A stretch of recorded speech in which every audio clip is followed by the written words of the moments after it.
Bismillahirrahmanirrahim. Alhamdulillahi Rabbil Alameen. Ar-Rahmanir-Rahim. Maliki Yawmiddin. Iyaka na'budu wa iyaka nasta'een. Ihdina siratal mustaqim. Siratal ladina an'amta alayhim. Ghayril maghdubi alayhim waladdallin. Alhamdulillah. Dr. Sanada Kamara, co-founder of Temple Mother Earth, sending love, peace, and abundance prayer to everyone around the world. Welcome to Magnets, Crystals, and Pyramids. Success is your destiny. Yes. Love, wisdom, power. Remember, always who you are. Yes. Yes. I am love, wisdom, power. Yes. Yes. I am love, wisdom, power. Yes. I am yes, I am love, wisdom, power. Yes, yes, I am wisdom, power. Master. Yes, I am. Yes, love, wisdom, power. Yes, I am. Say yes to yourself. Yes, I am. Yes, I am. Master. I am. Yes.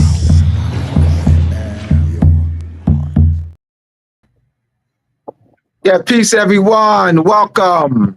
Welcome to Moorish Monday with Abdullah El Tlair Mosi Bey on Magnets, Crystals, Pyramids, YouTube. Welcome, everyone. This is wonderful. This is the second time in 2 weeks. Crip Jesus. We had the ancient Christianity. Check out Ancient Christianity 2 weeks ago on this YouTube platform. Ancient Christianity, Crip Jesus, and myself. Wonderful presentation. So I'm looking forward to tonight.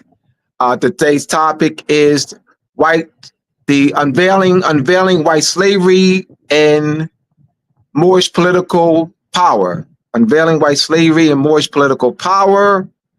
I'm going to be coming from my book, Moors and Masonry, Part 1. Crip Jesus has a PowerPoint presentation he's going to present. So I know you were on the platform. This is your third time with me. It was always an honor.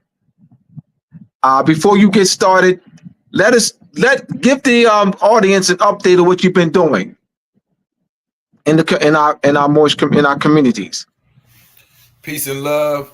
Can you hear me? Yeah, you loud and clear. Let me grab my you see I'm loud and clear, Mo? Yes.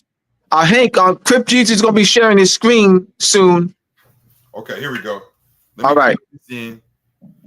I apologize. You know, this was another one of them Are you good? we never too last minute, you know, we keep our clip ready. We not these YouTube. So That's my we bad. got plenty of stuff over here. So you know, Yeah, I mean? yes. I want to thank you for the opportunity. You know, with a name like Crip Jesus, you could imagine my background is not peculiar. So it's a lot of platforms that either don't let me on or want a pretty penny if I do. You know what I mean? So I appreciate. I know y'all some high level top scholars, decorated, and to give a chance to somebody, because sometimes people may just not give me a chance just based on not even a bad thing. They may just feel like, you know, I walked through these doors you ain't went through. You know what I mean? So I appreciate y'all. Yeah, I know. That's true. Yeah. That's true. Mm-hmm. So I appreciate that.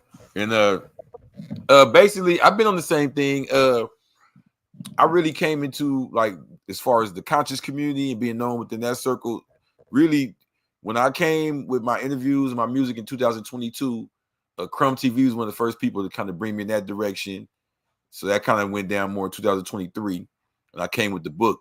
And just naturally, with my Moorish background and the information I was talking about, you know, and I was already affiliated with Temple 80, that just brought the nation, as far as on that end, more attention, kind of brought me back in contact with a lot of the Moors. And last year I wrote another book, because when I wrote the Blue Bible and I released it, and I still haven't. I'm still this time I really put it on Amazon. I probably ain't gonna lie this time, but I still been pushing it myself, right? And what I noticed was I liked it pushing it myself because I get to communicate with the people directly. And the questions I would usually get once we get past all the hoopla and the mystery and the religion, and we get to talk about the tribes, people come back to me and be like, man, I was told I was Cherokee, or I was told I was Chickasaw or Choctaw, or I seen you in the book, you mentioned Gullah Geechee, or I seen you mention Seminole or Muskegee. That's what I am. I see a lot of people were identifying with the tribes I was talking about in the Blue Bible, and the different, even some of the physical aspects when I talked about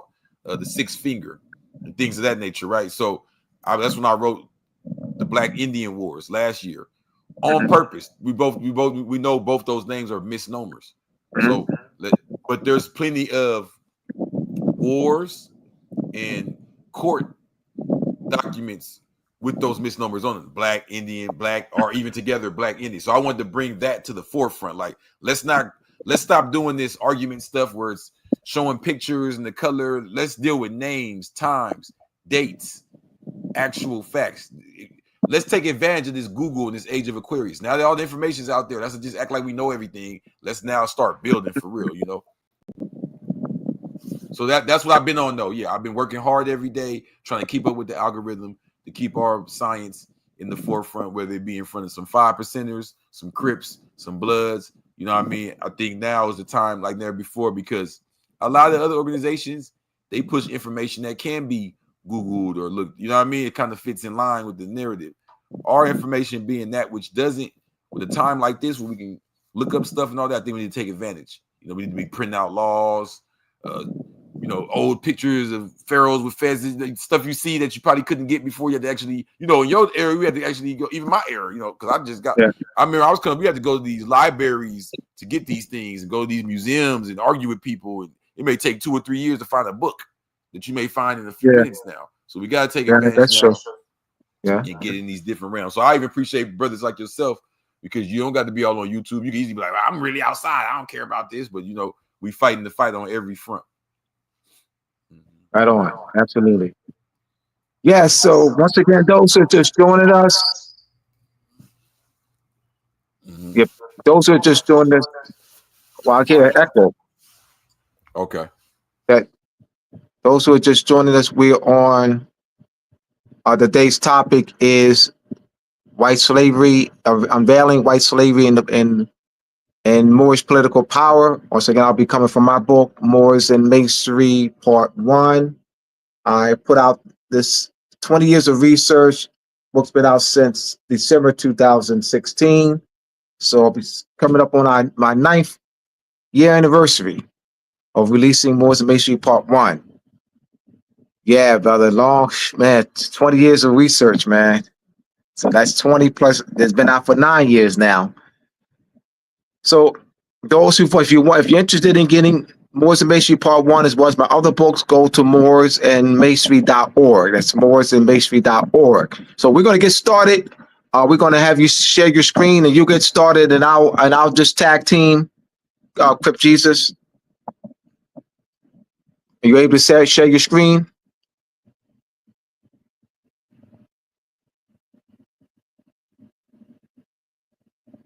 Don't forget to, those who are listening, let people know that we're on. We're live and direct. We are on.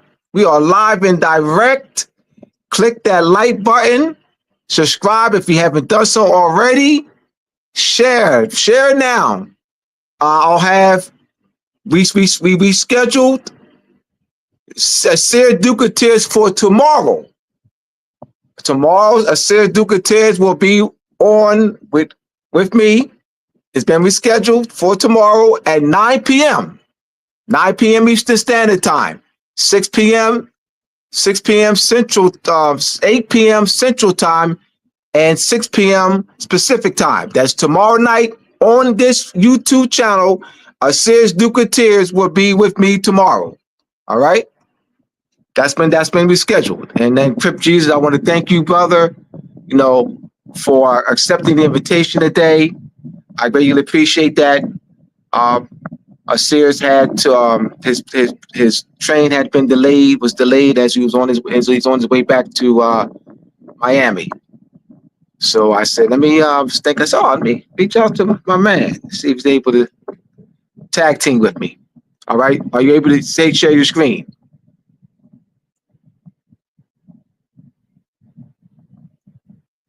I think I can't hear you. Oh, my bad. I had muted because I remember you said you were hearing the echo. Yeah, I was. Okay, Good, so if we could trade off, like I guess I'll go and you mute. And yeah. But what No, I was gonna say was, you want to start off. Share your screen. So I got the screen. I just want to say real quick before I go, because I kind of gave a roundabout answer. So what I have been up to, if I have been noticing, I've been off the scene a little bit. I've been working on with Killer Priest. He gave me the stamp to drop a Blue Tang, play off of Wu Tang, but with the West Coast and me being Crip G. So Blue Tang, I'm taking the information to a next level. I'm infusing it with the music, sonically, vibration. You know what I mean? So I'm finally bringing to that half of it. So tap in with me, especially if you got children or anything like that. This is something you don't want to hear. You know what I mean? And it ain't preachy. It ain't like back in 18, let me tell you. Nah, it ain't none of that. You know what I mean? It's what we've been waiting for. You know what I mean? So, yeah. And also, like I said, the Blue Bible and the Black Indian Wars. I got both books available. You can tap in with me at the website, theblackiluminati.com, or just come straight to my page, Crip Jesus. Or also, you can hit me direct, 213-667-1094. Don't let the technology separate us. I know this, since we got this technology now, people be hesitant to call or whatever. Tap in. And with all that being said, what we about to delve into today is one of the most taboo, one of the most backwards, according to people, even the people who agree. Keep it real, because you wrote Moorish Mondays, so I know you've been talking about this for years. But even when you approach people with it, they kind of just, oh yeah, I know. But when you get into the details, they're like, are you serious? Like, they can't really see their grandfather with this European dude on a chain and whipping them. They've been so brainwashed and so, come on. They can't see it, right? So I'm gonna put it on the screen. You gotta put it on the screen. You gotta put it up there. Well, I can't. I don't know. I can't. It won't let you share it. No, I'm holding up the book. No, I'm talking about the presentation. There we go. Oh, you have to do that. All right, you good? Let me. Where's Bond? It's up here. It's okay, up. For sure. No, we good now. I'll do the slides. Right. All right. Go ahead. Here, white slavery are selling white men for debt. That is not a picture I made through AI. That's something I found showing that this is something that we've been racialized. We have to understand that status, slavery, these things existed within nations prior to it being racialized, prior to the whole organization and institution and history of said institution being depicted and used to fully erase Moorish history. Because that's what it's being used for now. Because now whenever you think of any Moor, any time period, no, that can't exist. We were slaves then. So we couldn't have been the rulers of the Aztecs, because any Moor in the Aztec Empire would have been a slave, right? Anybody with dark skin or look like us, right? Any Moors in any empire are seen as slaves now. This is the new game they played. So let's put some names and dates on there. See, it was meant, Allah's the best planner. It was meant that me and this brother of all people do this presentation, just like we did the Christianity. But this, I think I got a real good feeling about this one. Okay, so let's put some names and dates and events to this. So for all those that do agree with us but don't like to explain it, shame on you too. If you are willing to tell your children that's not true, we weren't slaves or it didn't happen like that, but you're not willing to give them nothing to actually combat that with, no tools to fight that with, no dates or names to fight that with, then shame on you too, because you're going to let them hear that bull crap. We need to be just as serious about combating the lies as we is about using a couple truths to pump ourselves up. That feel-good information stuff is not going to save us. This was going to save us, because if we keep wondering why we don't have our land, our language, our currency, our way of life, is because we've been enslaved to that which is not us. So even when you present the Moorish science, it's like, I mean, yeah, but no. So for the first brainwashing is the ideal that white supremacy is thousands of years old. That there was some, the great white hype as far back as you could remember. But what if I told y'all posters like this selling white man for debt and ships full of them were not only going on as late as July 3rd, 1815, there was a treaty passed July 3rd, 1815 dealing with this. This is where I wanted to start. This is why I didn't share right up top. So I want to share this real quick and then go back to that if that's cool. Yes. I didn't have this in the presentation. That's my fault. But can you share that right what I put down there? And then we'll go back to that. Well, I can't share anything. You have to share it. Oh. Okay. That's okay. all the sharing is on your end. Well, okay. Well, it's cool. It's cool. Okay. Yeah, they'll come what up. I was going to show was on July 3rd. I'll just read it then. July 3rd, 1815 marks a significant date in the history of the struggle against the Barbary slave trade. See, they said transatlantic slave trade, African slave. Okay. They'll talk about the Barbary slave trade that went on for 1,000 years of these so-called white people. So this is documented. That's the first thing I want to put down on this episode. This is documented. It's called the Barbary slave trade. And this date represents a point where the U.S. successfully negotiated for the release of their captives.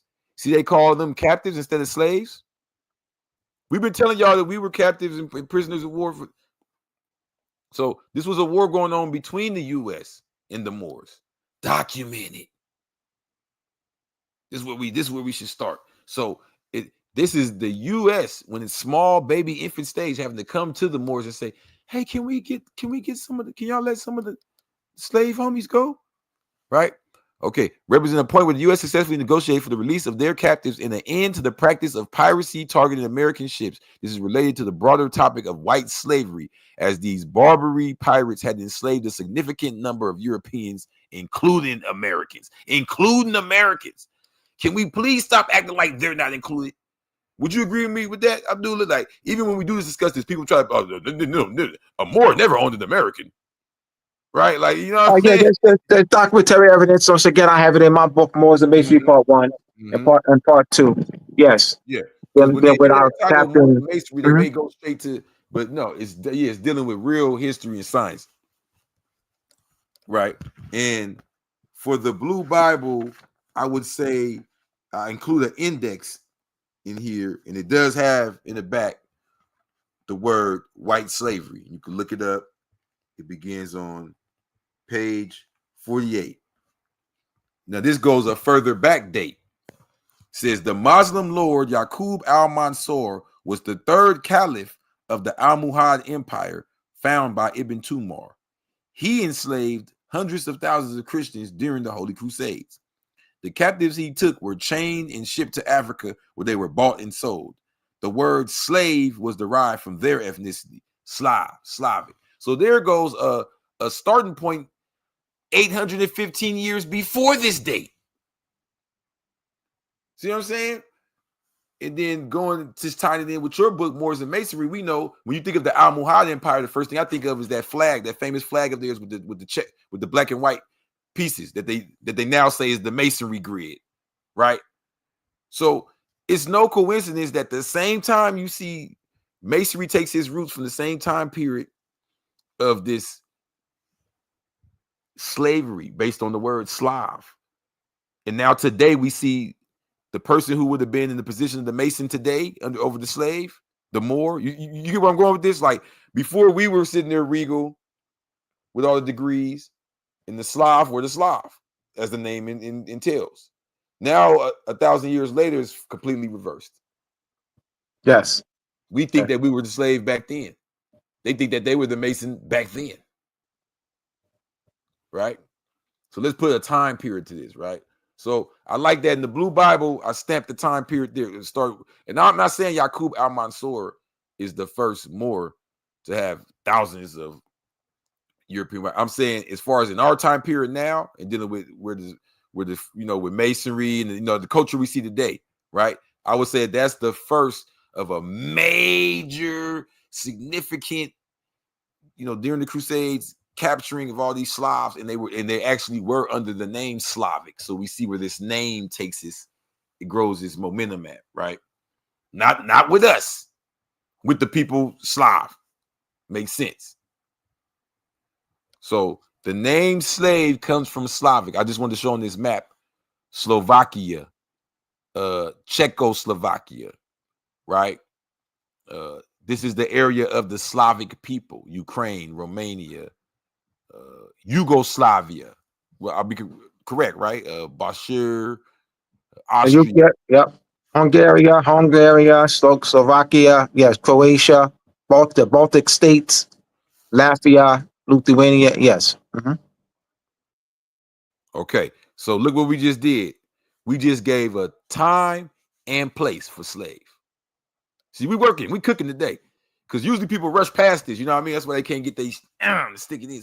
So we're saying this. We're not that crazy. We're not saying unpaid for labor did not exist before this. We're saying, when did it take on the name slave and represent slavery and the transatlantic? When did we get to these ships with people speaking of Islamic secrets and esoteric knowledge over unpaid servants? This starts in this era. Okay. So this is why these nations have these names now. So the term slave, now this is coming from y'all favorite teacher, Big Google, Professor Google, y'all. We got Professor Google in the building. I think Professor Google agrees with me and Abdullah. He says the term slave has its origins in the word Slav. The Slavs who inhabited a large part of Eastern Europe, that's important because that's what we were just showing on this map, right? And I'm glad we did that, because the Moors controlled Western Europe. People don't differentiate. The people I like to call lazy scholars, they say, Europe, we are Europe. It's like, no, break that down so that it makes sense when you're telling the stories more. We not in 1920 no more, where the prophet just came. He just told us this no more. It's our job to build this information. Feel me? So Eastern Europe, hence the Caucasus Mountains, this is where they helmed from. They did not helm, and they came down into Spain, down into Portugal, down into France, down into the British Isles. We were there already. The Slavs who inhabited a large part of Eastern Europe were taken as slaves by the Muslims of Spain during the 9th century AD. Slavery can be broadly described as ownership, buying, and selling of human beings for the purpose of forced and unpaid labor. Okay? It did not say this was going on. People were saying here, y'all, we're not saying that didn't happen before this, but did it happen to the Slavs? When did the Slavs get grabbed in big hordes and were actually called Slavs, right? So when the Moors did this, it was an error that led into the Moors doing this, where this name developed in our language. And that would be from Latin, meaning that it would deal with the Romans, right? So for medieval Latin, Sklava, Slavonic. This would mean for an estimated Roman Empire population of 50 million. See what I'm saying, more? We have over 50 million people in that one area of the world being called Slav and Slavic and Slav in the Roman Empire. That led into this when we were using the term, the Moors. We actually helped free some of the Roman slaves because we gave them laws and rights and let them take on Muslim names and start families. We're the opposite of the slave owners. We tried to end the slave. we tried to help the Slavs. See what I'm saying? So this begins with the Romans enslaving the Eastern Europeans. Facts, their own people. That's what the slavery, slave culture, as we know it today. The forced labor, the Colosseum where they used to make them fight or do what would equivalent to porn now, right? Or equivalent to gladiator fighting and boxing and football, right? Rome. This is where the term starts, right? So now I'm going to take you to the Blue Bible.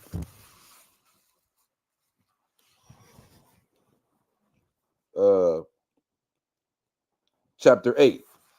All right. If history is his story, then mystery is my story. According to his story, the people of Adam are the people of Moses. And what I mean by this is, according to how the Bible breaks it down, you get the name Moses, and you believe that these are the same people as the people of Adam. So you get people that Moses and Adam, but when you get into breaking down the etymology and you get into this Islam, you get into science, the people of Moses are the people of Musa. Popular African title was used thousands of years even after Musa and even after the Prophet Muhammad, peace be upon him.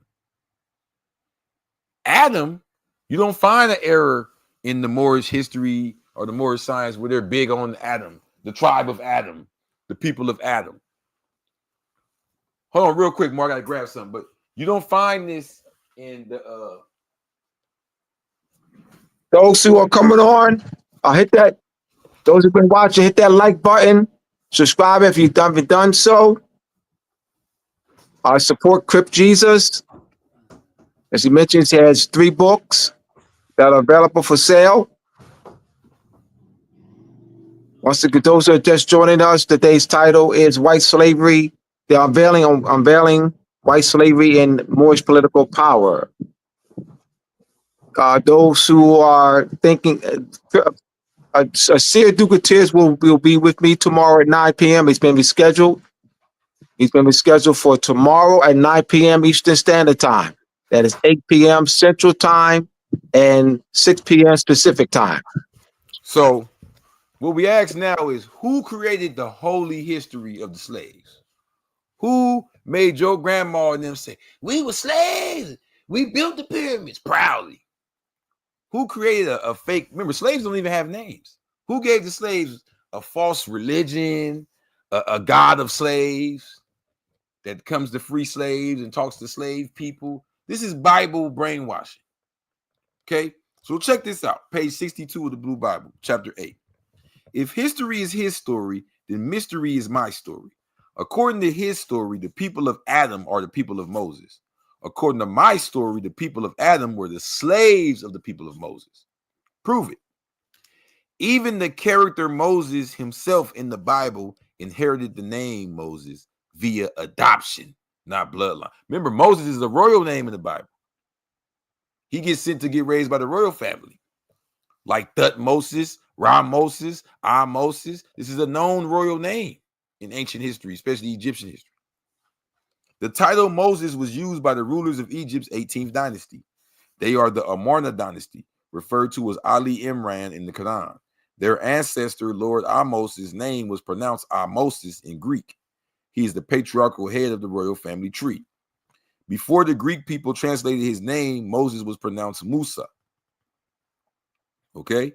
W.F. Muhammad taught us that he was not a full-blooded Egyptian. This is true. The character in the Bible was not. It was the children of Sekenratal and Ahotep who possessed the royal blood of the Ahmoses family tree. So, Moses, Musa, there's a real bloodline here, y'all. It's a royal bloodline. But I'm going to tell you what made them different from the other bloodlines that you read about in Egypt and Nile River. They believed in one God. See, his religious war goes back. Already then, they were in Egypt with all this different stuff. So they flip the story now and make it like these people were the slaves of Egypt. No, not at all. Okay? As a matter of fact, if we look at the region of the world that Egypt is in, stop making it like it's some fantasy world. It's in North Africa, right? Who are the people of Adam, according to North African etymology and terminology? Right? We are not the people of Adam. We are the people of Allah. Right? Adamites, Adamians. According, this is Professor Google again, y'all. Adherents to an early Christian group in North Africa in the 2nd, 3rd, and 4th centuries. They wore no clothing during their religious services. There were later reports of similar sects in Central Europe during the late Middle Ages. We're catching a similarity here. Naked people in North Africa during the same time the Moors were enslaving naked Let's slaves. look at the late Middle Ages of that. So the the Middle Ages of those who are not familiar, as far as the time period. Another term that's used for Middle Ages is medieval period, and that's the the Middle Ages or medieval period is the time period of 700 to 1492. That is known as the Middle Ages, and that was the height of the Moorish rulership in Europe. So that's and particularly Western Europe. So that's the Middle Ages, and then so late Middle Ages would be 1300. 12, 1300 would be late Middle Ages. I just want to give the time period for those who may not know. And that all has to do with Moors, because the Moors entered Europe to capture and take it back from the Europeans and control 711. So from 700 to 1492 is exactly what you're saying. So they really did a number on us, y'all, with this slave thing. For us to believe that we're the slaves and we're literally the masters of the slaves is a complete brainwash. It's a complete brainwash. It's not like it's kind of true. It's not like they changed the little. It's a complete utter brainwash. But here's the sad part about it. It's such a brainwash to the point that we believe it ourselves, right? We're the main sellers of that lie. And I want to go to page 45 in the Blue Bible, where it says, in 711 AD, King Roderick of Spain was accused of, assaulting sexually Count Julian's daughter. The count appealed to Musa ibn Nasir, governor of Ifriqiya, who sent Tariq ibn Zaid to judge and rule. Together, the two Moors took the Iberian Peninsula back from the Christians of the West. Now, if something goes wrong with me, who am I going to appeal to? Why would I appeal to the Moors unless they're the authority? Right? So this is proving that they're the authority over Europe, period. King Roderick was into it with Count Julian. These are both Christian authorities. They appealed to Musa ibn Nasir. Not only was he a Muslim, he's a Moor, because they were the overseers of not only European land, but culture, law, right? Iberia belonged to Africa until 1492. When Caucasians arrived in Europe, the lands of West Asia were controlled by the Phoenicians. From them came the Minoans, Etruscans, and the Tarshis. The Lord of Lords title was Malik. In the Arab culture, this position is that of the Caliph. So what we see here is by changing the names and attaching us to names that don't belong to us, we become completely obscure to ourselves. Now they got us banging. We're slaves since Egypt and that. Nah. So let's go into this from the, European perspective, Christian perspective. This was not limited to Moors, Muslims. This was their identity, period, even amongst themselves. During the raids, the Vikings often captured and enslaved militarily weaker peoples they encountered, but took most slaves in raids of the British Isles and Slavs in Eastern Europe. We say this again. Even the Vikings used to go pick them up some slaves. This slave trade lasted from the 8th century through the 11th centuries. Slavery itself was abolished in Sweden in 1335. So this shows you that even the European empires were picking up the people named Slavs in Eastern Europe. This is how their name became synonymous with unpaid worker. Right? Not us. Still to this day, we are not synonymous with slavery. Still to this day, the word Slav is synonymous with slavery, and they brainwash you right to your face to say you're the Slav. Nothing we showed y'all so far is hidden information. None of this is the stuff you gotta go to the book to get. This is why you gotta order our books, because the information we got so hot. But none of this is hidden information. This is just brainwashing. Word spell. Patrick was born in Britain of a Romanized family. At age 16, he was kidnapped by Irish raiders and carried into slavery in Ireland. After 6 years in servitude, he had a dream of his escape and fled his master. Surviving a harrowing journey back to Britain, he was eventually reunited with his family. Okay? So this is even going on there. The Persian traveler Ibn Rushd described how Vikings, the Varangians or Rus, terrorized and enslaved the Slavs, taken in their raids along the Volga River. These slaves were trafficked to the Middle East via the Bukhara slave trade. Look at these different slave trades that we never read about or study about. All this is documented, y'all. The Bukhara slave trade. You can go look that up. So they mold and sell it to us here in the USA as if slavery is a brand owned by black people, which are slave people, because no such thing as a black people. So the whole point of giving you that name, African, black, slave. Now, page 65 of the Blue Bible, as it says right there, says, the Ishmaelites, Hagar, imported millions of the people of Adam into Arabia during their slave trade. As a result, their people gained access to the Quran, the Middle East, and the Arabic language, meaning that we enslaved so many people in the East, the slaves turned around and enslaved us back. They overpopulated us. We enslaved so many people and started sleeping with our own slaves so much that we ended up overpopulating ourselves with the slaves. Same thing the Romans did. That's how we got all the light Arabs over the dark ones now. Those are the descendants of slaves that flipped it on us, right? And the cold part is, if you don't believe me, look up what a Mameluke is. All of this is documented. Mameluke, the Mamelukes. All this is documented. They took over Egypt. They became so populated in Egypt. So many white slaves were brought to Egypt. They took over. So, going back to Yaqub al-Mansur, I'll go back to the Blue Bible. He's in there. And page 110 says, during the Holy Crusades, Yaqub al-Mansur captured thousands of Christians. He sold his captives in Africa. From Africa, they were sold as slaves until given the name free white by Freemasons. Now, you can look at the 1790 Rule of Naturalization Act. And my whole point of bringing that act up, because I know you teach about the earlier times, 16, when they start using the word white, and they broke up the divisions of the world. I'm basically bringing it up because, the U.S., as far as the U.S., the U.S. started in 1776.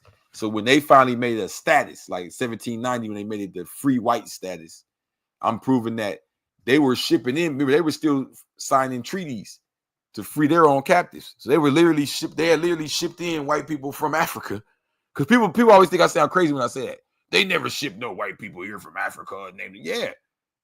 There was people during the Barbary slave trade, the Barbary Wars. There were people that they took that were considered white or American that were shipped back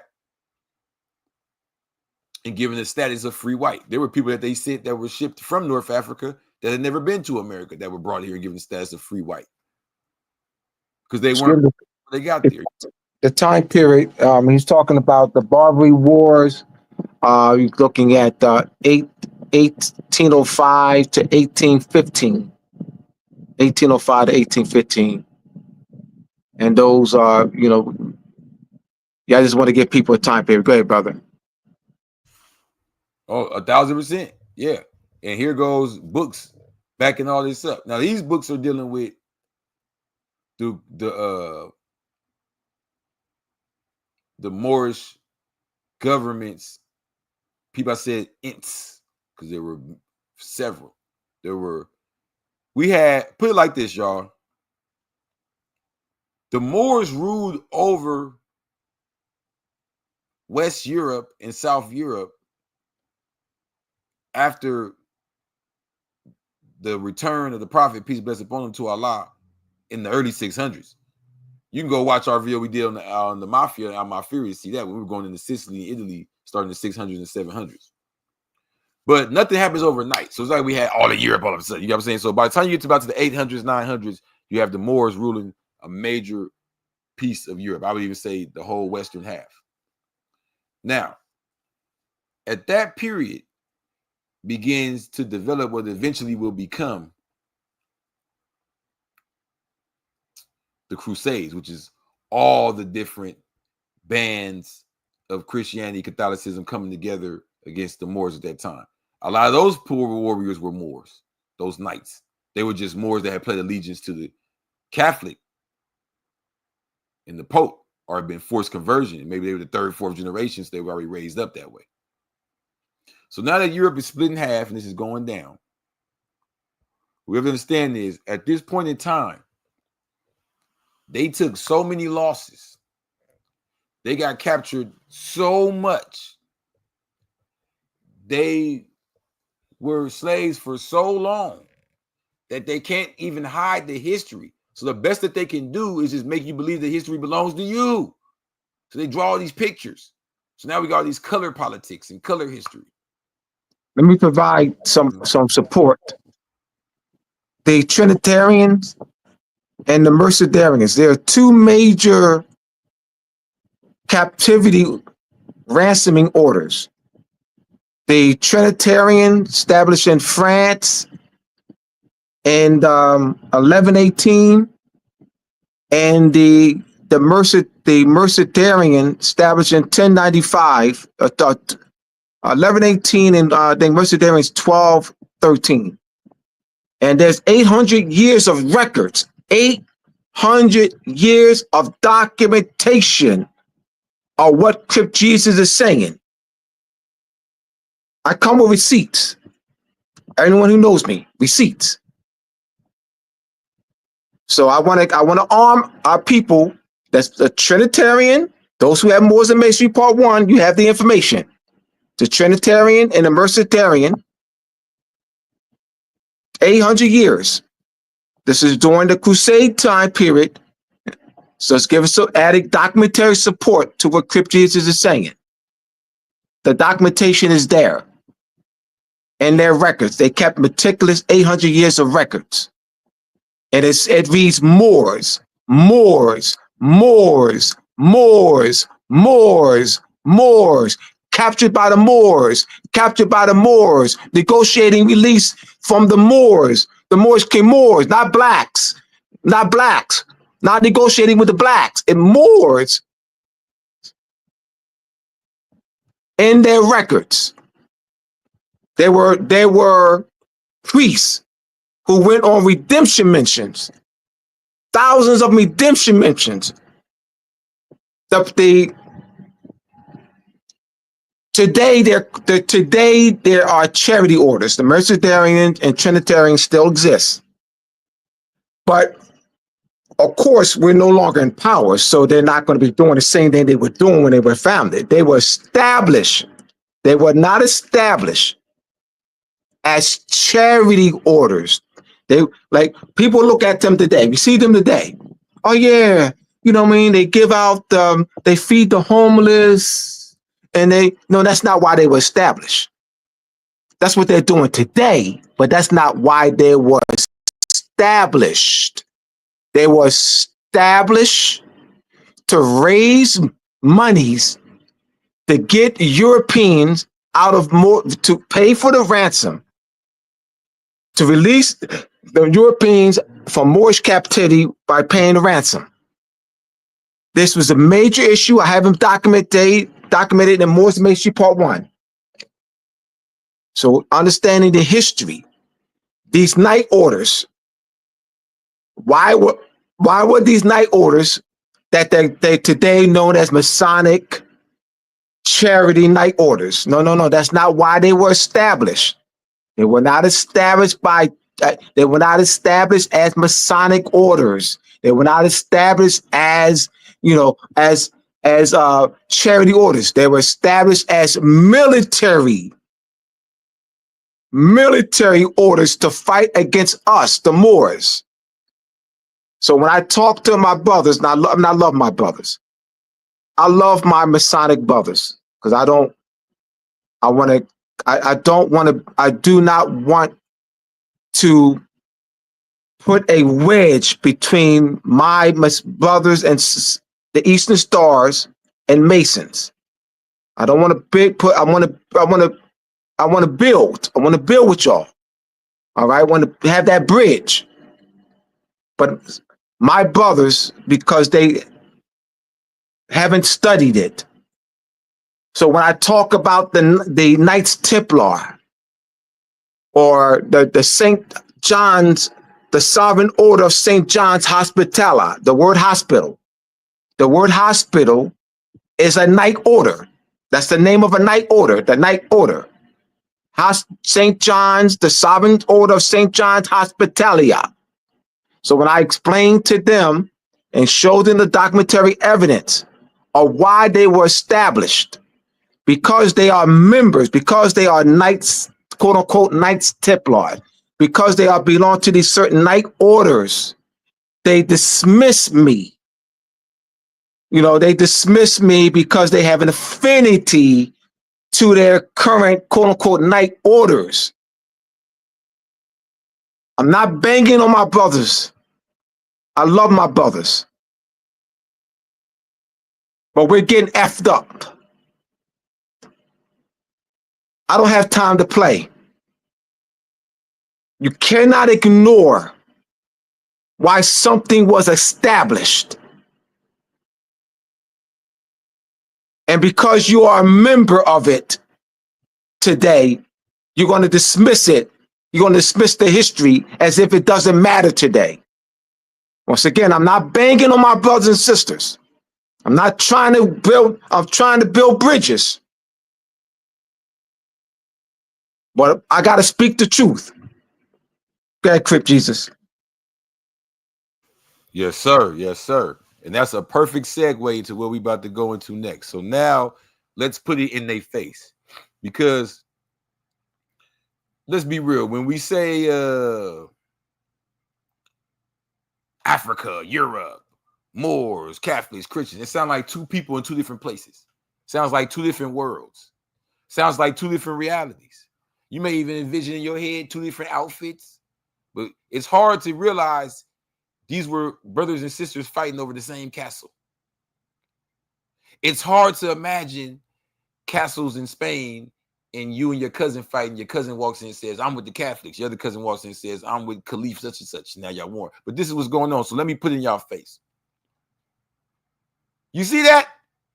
Do you see it? Can you tell me where the Moorish Empire ends and the Catholic or Spanish wherever that begins? You can't. Because if you look right here on these maps, you'll see the only difference between those two maps is the colors on them. They're the same exact area. The only difference on them is the colors on them, because one represents the color shading when the Moors ruled it, one represents the color shading how the Christians ruled it. That's it. So it's a different in borders. It's a different in who could. And here's another thing. Don't think just because it's a difference in the border that it's different on the people on the ground. Just because I'm the ruler now doesn't mean the people on the ground all of a sudden all convert and all change. So all of this was Moors all the whole time during all this conflict. It was just people coming in. It's like we see what's going on in California right now. People coming in, people leaving, people. It's a turned up upside down political, right? So this landscape was always Moorish. Even when, and let me put this down for y'all. I want y'all to understand this for all the black power and the white man type of dudes. Even in 1492, when the Catholics took over and they put them ships and sailed them off across to America, those were Moors. The Nino brothers, Moors. And from what I was taught, I can't stamp this. We'll do another video on this. From what I was taught, Columbus himself was a Moor. He was just half mixed. Okay. That's how he had access to the maps and the different things. So even when the Catholics came here in 1492, it was Moors. They just did it on the behalf of the Catholics. That's why when they came back, what happened? The Spanish government locked their ass up and changed the story. They locked Columbus up. They didn't like him. They didn't rock with that. The Moors they sent over there, they didn't even. You didn't hear about the Nino brothers. They don't give them no congratulations. There's a museum in Chicago right now. I looked it up. The brother who actually was the captain of the ship with Columbus on it, Pedro Alonso Nino, they called him El Negro in Spain. He's considered the first Negro. If you take the word Negro seriously, he would be the first Negro of America, right? Literally. There's a museum of the Negro, right, of him in Chicago. They don't talk about this. You don't see this on National Geographic, none of that. They want to keep this so suppressed because even Estevanico the Moor, one of the first people to travel across America from east to west, he's from Morocco.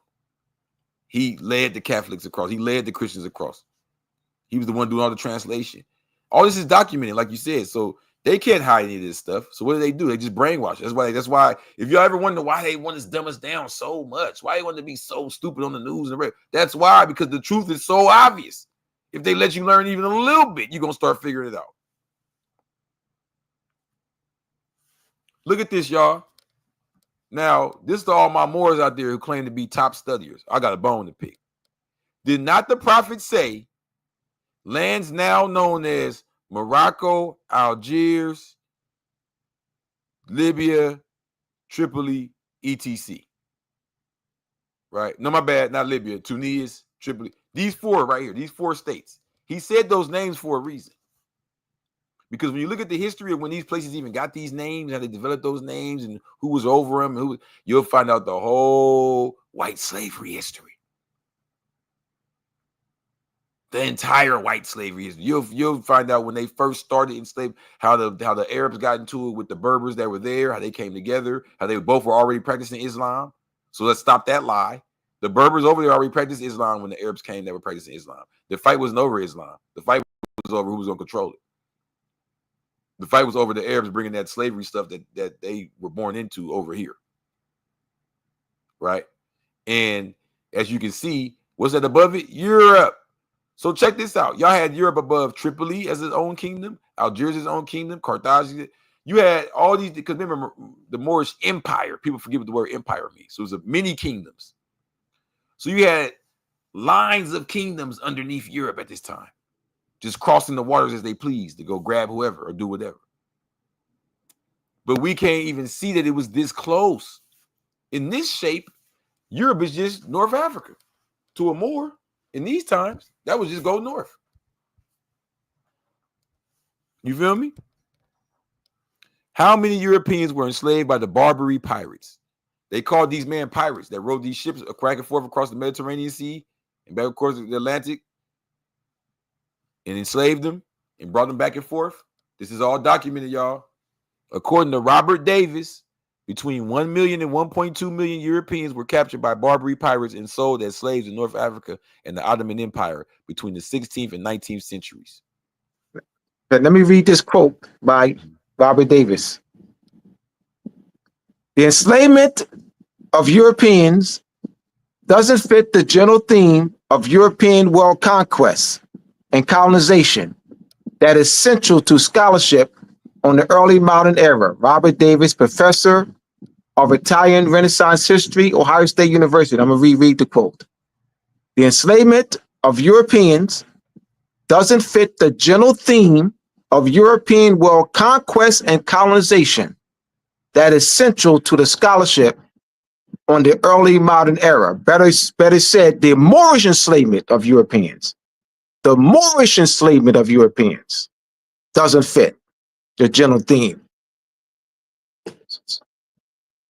So there's been a great deal of research that's been done, but it's not known to the general public. And that Robert Davis's class is an elective.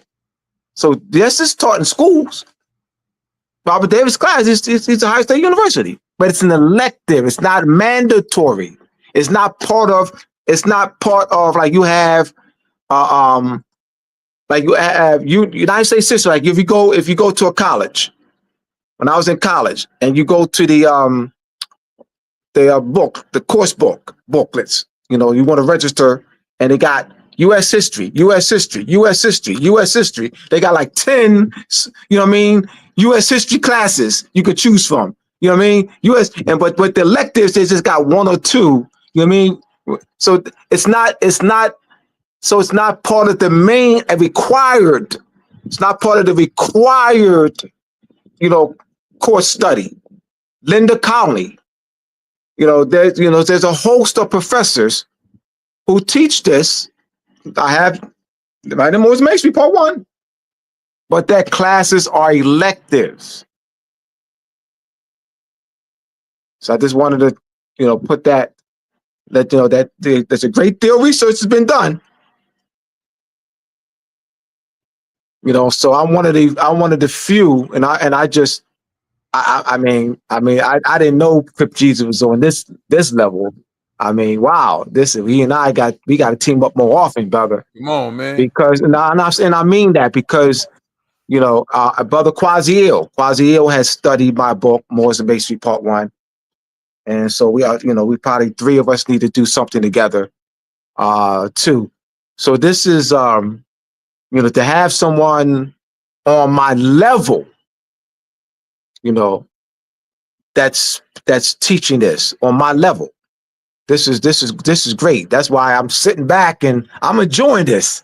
You know, I'm enjoying it. And I say, you know, I'm just gonna do my little. I'm gonna do a tag team. I appreciate that more. I'm just gonna support him here and there. I'm just gonna, but I'm enjoying this, brother. Like you said, we've worked together plenty of times, and I watch you a lot, so I know. Yeah. I was expecting you to come in a little more. I know you usually, but I'm Oh feeling. yeah, of course I do. You know I do. How But much you kicking back? I said, okay, he feeling me. He's like, yeah. yes, yeah, absolutely. You know me. You know me. Absolutely, absolutely. So, yeah, this is just to put it into context what he was saying. You got the floor. That's the cover of the book, Robert C. Davis, Christian Slaves, Muslim Masters. Now, this is why that's important. It doesn't say Christian slaves, Black masters. It doesn't say Christian slaves, African masters. It don't even say Christian slaves, Moorish masters, because we know that they erased that out of history. To find this history, it would be written down Muslim, cooking captive, Muslim written. And you would think in your head a little small Arab. That's the genetic eugenic racism. But we know the history of Muslims in the time of Muhammad, not the time now, we're not talking about now, in the time of Muhammad, peace and blessings upon him, the time that he passed away, the time they went in, fought the Romans and took back, the time they built their first big major kingdom, the time they got their first big major money, all in Africa. The time, you know what I'm saying? When was the time of, hold on, let's go to the Blue Bible. There were some major events go down in Islam, major that you can't leave out, okay? Okay, for example, 200, you know, they always talk about Saladin and the Crusades. Okay, 200 years before Saladin, the Lord Abu Mansur al-Hakim B. Amir ordered the infamous destruction of the Church of the Holy Sepulchre.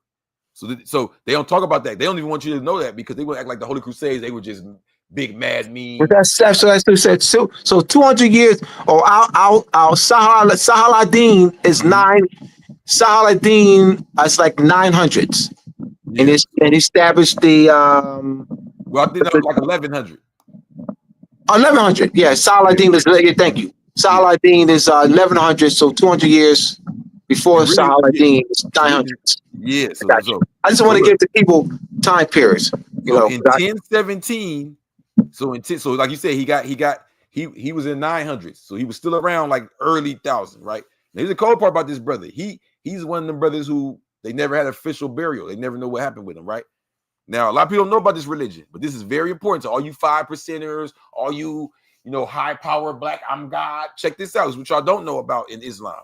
In 1017, this brother that we're talking about in Africa was deemed Allah in the flesh by Imam ad-Darazi. At the same time, he was Lord of the throne of Egypt, which made him the Lord of the lords of the lands. In the eyes of the Fatimid, Jerusalem belonged to Egypt. This is why he sent Saladin to fight for Jerusalem. He was culturally Ishmaeli and the father of the Druze religion. So if you look up the Druze religion, they're Islamic. They dress like the Moors, all in that, but they follow him. They see him as Allah in the flesh and all that. So we wouldn't even believe, we're not even taught to see that these type of things happen. We're taught to believe this is pseudoscience created by us here in America. You know what I mean? Different versions of Islam. That's what we're taught. Like, no, this is the real. So with that being said, when you look into the military and the cultural history of Islam, you find it all in Africa. You find Sufism there real strong. You find the actual families of these prophets and bloodlines there very strong. And you find it described in books like this. Right? Now, let's go a little further. This is what I wanted to get into, y'all. We spent the whole first hour of the history of white slavery, right? But what we didn't talk about, y'all, is the receipts of white slavery in U.S. American history. Oh, yes. Because a lot of y'all will get up here and say, oh, yeah, we know about this. That was back then. It wasn't back nothing, fool. Right now. Yeah, I'm having fun with this one. Because me being dark-skinned, this is what I dealt with all my life. Because even when I found out who I was, they told me, well, you had to be the slave version. So even if you was Creole or French, you had to be a slave Frenchman that came with them. It was always, I could not be descendant of anything great due to the darkness of my skin, the texture of my hair. I had to be the slave version. So even if I was a descendant of a Turk, it had to be a slave Turk, or he came from a family of slaves that got turned into Turks. It's like, no one wants to understand the real truth. So when you see stuff like this, it's like, oh, that can't be. So I want to ask y'all something. since everybody's so smart, I'm gonna give y'all 30 seconds like they do on Jeopardy. Do y'all know the name of this man in this picture right here? Doom, doom, doom, doom. Put it in the chat. Put it in the chat. Type it in the chat. You If better see anybody it. knows his name, I will send you $5. Word is bond. If you can see anybody know his name, I will in the chat right now. You get it right. You give me your Now Cash App name. read for some I'll send you clues, $5. y'all, because he's got time periods here. It's a clue that he has a date here, right? Yeah, the date. Okay, so the first clue is 1786. Yep. Now I know it says Abdul Rahman Aja, but nah, that's not who it is. And I'll give you another clue. This man, I'll break this down. This man is the reason the Barbary Wars started. Now, but people, I'm trying to say, more. We know that the Barbary War started because of conflict Oh, between. I know who he is. I ain't gonna say Oh, it. yeah, I know you know. I'm saying the I U.S. know. in the bar, Yeah, but yeah. They ain't how him. many It more? ain't How nah. many Moors actually take the time and respect? Because when the 5% nation, they told me doing the knowledge is to look, listen, observe, and Wow. respect. Right. So how many take the time to respect and say, okay, which Barbary leader was it? What was the actual conflict? So a lot of us need to stop arguing so much and really buckle down. And brothers like Abdullah give him his respect. That 20 years of research is so we can really know what we're talking about, not just know the gist of or the umbrella term. Okay. Because his name, we're not even gonna be able to get to that in this video, but his last name is so important, it's crazy. So this man would be known as Yusuf Carminelli, right? And the Carminelli family is very important to U.S. history because let's get this straight. Prior to the Barbary Wars, there was already conflict with the U.S. trying to get started up and trying to get up in the water. The Moors been on their bumps. Say, who are you? You can't. Who are you? What's going on here? So they had already made deals with us. This is the part of the story nobody wants to talk about. They had already signed little treaties, The treaty, 1795. The treaty between the day of Algiers and the United States, 1796. Yes. Thank you. Mhm. So we had 1798 right here. So what you saying is exactly my point I'm trying to prove. It already started before all of that. So when you get your Moors want to argue, and I got the treaty, that's why the prophet said we're not here for that. Because if you want to get on it point for point, we can go back. So like the brother said, U.S. as soon as they got started, they had to sign treaties with Deys and Beys and Sultans to even exist. The Barbary Wars didn't start just because they existed. It started because of this conflict right here specifically. It was a specific, because remember, it's an empire, not a kingdom. So there was several kings. We didn't use the term king. So these kings would be Beys or Days, like you said, right? So these leaders, there was one specific leader who was not feeling this U.S. creation. He already knew what they were. He already knew what their little snick was, and he wasn't going for it. His family used to push that 6-point star before they corrupted it, the Carminelli. This is an extremely important family to study, y'all, if you want to understand the symbolism and how they switched the masonry and all of that. So look, 1798, I mean, my bad, in 1786, so this is what led to that first treaty, the first treaty. Thomas Jefferson and John Adams sat down with Sidi Haji Abdul Rahman Aja, the Tripolitan ambassador to Britain. They sat down with him to discuss the unprovoked attacks by Barbary pirates on American ships. So the Barbary pirates have been going, taking American ships and enslaving all of them. Yes, that's right, y'all. These weren't ships full of black people. These were ships full of your big homies. That boss at your job, his grandfather might have been on a ship kidnapped by a Moor. But he's going to walk into that job and say, I'm sorry for what my ancestors did to you. False white supremacy. They are being taught a false history to give them a false supremacy, and we're being taught a false history to give us a false inferiority, and you're arguing with us about it instead of just listening. Support. It ain't about me and you knowing this. It's about, imagine the babies that's born knowing this, that's raised knowing this. Okay? So Before Thomas Jefferson was a president, he was sent. This is why he came into office mad. He was sent by George Washington to holler at the Moors and figure out why was they enslaving white Americans. Before the word white status even had, before they even had free white status, the white Americans were getting captured by us and enslaved. I mean, can we just take a break and drop a bomb for that? White American, not white people. See, y'all wasn't ready. Y'all didn't think we were going to go this hard the second hour. White Americans were owned by Moors. How you like that? Feel me? Okay. So they were confused as to why the Moors were doing this to them. Jefferson and Adams were understandably confused as to the motivation for the pirates to attack American ships when the Americans had no quarrel with them. They recorded Abdullah, this is recorded too. But our brothers and sisters, I almost think they hide this type of information because it don't fit into their narrative to keep getting money from these brothers and sisters. Of course. They recorded the ambassador's response to their inquiries in the letter to Congress. Jefferson and Adams noted it was founded on the laws of their prophet. It was written there. They claim that it was written in the Quran to enslave them devils. They said we're not like that. See, y'all don't even understand that we was having internal conflict already. These were the last ones that were saying, "No, we're not cool with the U.S." So while y'all thinking that, you know how we like to put everything in umbrella terms. So they said the Moors were cool with the U.S. The Moors sold us out. No, it was certain Moors. Certain people everybody wasn't feeling that. It was a lot of Moors still enslaving their ass. But part of self, not go be cussing. Yeah, still enslaving them. George Washington, first U.S. president. This is his famous letter to Muhammad III, Sultan of Morocco. Now, at this time, the capital of Morocco was named Marrakesh. Why? Is that just a fly name that sound cute? No. Kush is the first house of the world people. Why? Because the sound k and the sound sa. That's where you get casa from in Latin. Casa, house. So the first house was Kush. That's just casa without the extra vowels and making it all Latin. Kush. The second time we established, that's right, y'all. Back to the Bible times. The first Kush.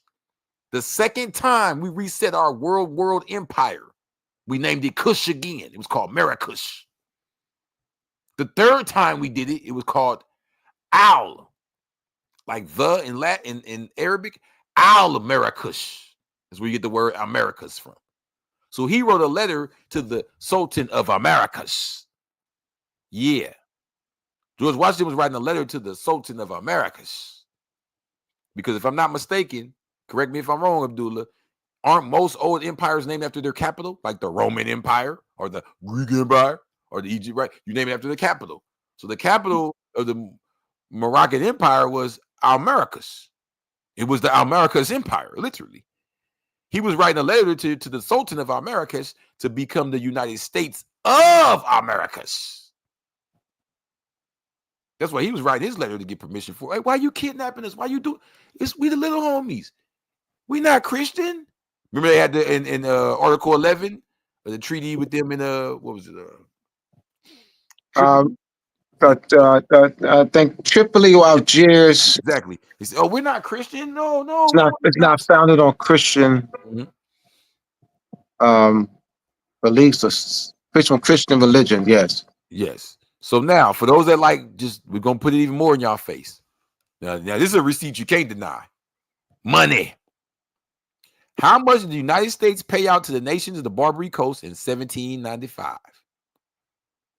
On September 5th, 1795, American negotiator Joseph Donaldson signed a peace treaty with the Dey of Algiers that included an upfront payment of $642,500 in silver coinage for peace, the release of American captives, expenses, and various gifts for the Dey's royal court. They were buying back some slaves, y'all. Oh yeah. Y'all didn't think we was gonna go this. I know y'all thought was gonna have a bunch of pictures. You know, so, no. We coming with names, dates, and times today, man. Tap in. This is real good information we got for y'all. And this is where Abdullah gonna love me for this one. I brought a piece of the receipt for y'all. Here go an actual snapshot of the receipt from that 1796 deal treaty. So it says, peace to God. Of course, this is the translation, right? So I guess that would be like the Alhamdulillah or Bismillah in the front. Peace to God. And the present writing done by our hand and delivered to the American Captain O'Brien makes known that he has delivered to us 40,000 Spanish dollars, 13 watches of gold, silver, and prisab, 5 rings, of which 3 of diamonds, 1 of sapphire, and 1 with a salt sheet in it, 140 pieces of cloth, and 4 calatans of brocade, and these on account of the peace concluded with the Americas, given at Tripoli, 20th day of June, or Junat, 1211, corresponding, so that was in the Muslim time. This corresponded to the 21st day of November, 1796. This was signed by Yusuf Barshah Bey. That's Yusuf Bey. Hassan Barshah Day of Algiers. Joel Bar. So this is signed by Moors and Americans, showing how much they were paying to get slaves back, showing how much they were paying for freedom, showing how much they were paying just to coexist and not get smashed. They came to us in 7-11 when they had an issue. We ruled over them all this time, y'all. We were never the slave. As a matter of fact, it seems like after the Civil War, because we beat them, they said the best we can do is teach them that they were slaves forever. Let's keep going. How about this? Let's get into the American culture, because now, correct me if I'm wrong, Abdullah, this is where you get your biggest arguments. Well, how do we know all that? Or that's that stuff you're reading, or that's not in the culture, or they lied and took the truth and lied. No, brothers and sisters. We need to learn to love instead of hate. The biggest problem we have now is that we don't love ourselves. We don't study ourselves like that. We study our struggle. Abdullah Bey may bring you Moors and Masonry. You probably pick 12 Years a Slave documentary book over that. You'll probably get more excited. You'll probably cry over the reading the slave book and be like, wow, I'm ready to fight for my people now. But when I give you the Moors and Masonry book and show you how to be regal and lead, oh, that's too much. I ain't trying to do all that. No. Because if you get into the American culture, and this is something that woke me up, that shocked me, I need to step my game up. They have books written in early America about being white slaves in Morocco. I couldn't believe this. Sheik. I couldn't believe this, Sheik. I said also plays that I have list of plays, short stories. I have Moors and Masonry Part 1, dramas. I mean, this is huge. Newspaper articles, magazine, this is pamphlets. That documentation evidence is plenty. Come on. Plenty. And if you're teaching from the Moorish perspective, voluminous. If you're teaching from the Moorish perspective, this is imperative information. But if you're teaching from the African paradigm, this is extremely, I don't see how this is not taught in every African studies, So this is once again going to why this is imperative what we're bringing. This is the part that's missing. Let me address Moorish perspective, African perspective, or quote what they call white perspective. The truth is the truth. I mean, because most of the books that I have in my bibliography are written by Europeans, because this is their history. This is their history too. So they're writing about their history. Because Jesus is talking about European history as well. He's talking about Moorish history and European history, because this is their history. There's a conference, 2000. In fact, the year that Moors and Masonry Part 1 came out, in June and July, there was a conference held in 2016 called the Barbary Captivity Conference. And there were a lot of the and I didn't find this out. I didn't find out about the conference until 2023. I came across the pamphlet of the conference in 2023, and I actually on Dr. G's Tuesday with Dr. G, October 10th, 2023. I did a 2-hour presentation. It's on. In fact, I posted it on Abdullah Bey's Facebook. I posted it 3 hours ago on Abdullah Bey's Facebook. I posted that presentation I did on Dr. G's Tuesday with Dr. G, coffee hour with Dr. G. I posted that 3 hours ago, and I actually shared the entire pamphlet, the names of all of the keynote speakers and panelists, about 20 of them, keynote speakers and panelists, and the title. Now, if I would go, but I would have Crip Jesus and about 7 or 8 of us. I would never go by myself. Like I'll be afraid. I'm keeping it real. I'll be afraid to take Moors and Masonry by myself with a bunch of Europeans. I know that we enslaved them. I know that. So there I'm going to a conference by myself where they're talking about me. They're talking about us, enslaving them. I would never go by myself. I'm saying I would not be intelligent to go by myself. I would go, I would have Crip Jesus and other people go with me. Yeah. So this is the big secret, y'all. This is the big secret. Because like he said, they have conferences talking about this. They have the names written down of their grandparents. Some of them know. I would even go as far as to say the more elite ones know who you are. Oh yeah, you kidnapped. You're the descendant of the one that kidnapped my. I can't wait to lock your ass up. Like, you get what I'm saying? Like they're not playing out here. You feel me? Check this one out. This book is called The Algerian Captive, but we don't see ourselves as Algerian. And when you look at Algeria now, they so light. We can't believe these things, right? Why are they so light? How many captives did we take in there? How many of us did they take out, right? So the Algerian Captive are the life and adventures of Dr. Updike Underhill. 6 years a prisoner among the Algerians is one of America's first novels. Not America's first slave novel, one of America's first novels, period. Published anonymously. They didn't even know who wrote it. So this was considered like the story of just Americans in general. He probably wasn't even a real person. This was just the American story. One of the first American novels was about white slaves in Moorish territory. They don't even know who the author is. They just called him an early American author, Royal Tyler. The novel takes the form of a fictitious memoir. Okay, now check it out. If something can be fictitious and still be a big hit, that means the story rings true for the majority of the people. The majority of the white Americans at this time identified with being servants of Moors. Wonder why.